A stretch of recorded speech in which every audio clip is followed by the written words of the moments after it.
হ্যাঁ বলো, very good. Hello, বলছি একবার বাবুয়ের বাড়ি যাও তো। ওকে বলো যে খোলসটা বানিয়েছে সেটা টাইট হচ্ছে।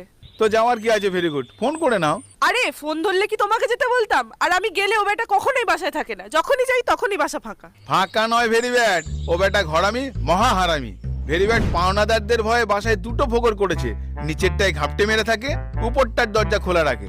ভেরি গুড যারা বাসায় আসে তারা ভাবে বাসায় কেউ নেই, তো তুমি সঠিক ফোকরে গেলে ওকে ঠিক পেয়ে যাবে। হ্যাঁ, তবু তুমি কতটা নারী একটু যাবে না? কুটের বাচ্চা একটা, ঘরের একটা কাজ করে না। আরে একটা কাজ হলে তো করতাম, তোমার তো হাজারটা বায়না।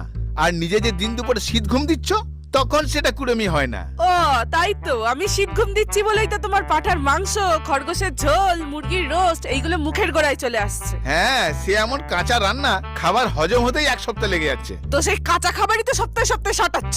কি আর করবো ভেরি ব্যাড, উপায় নেই তাই সাটাতে হচ্ছে। কিন্তু তোমার তো কত সাটিয়ে সাটিয়ে মুটি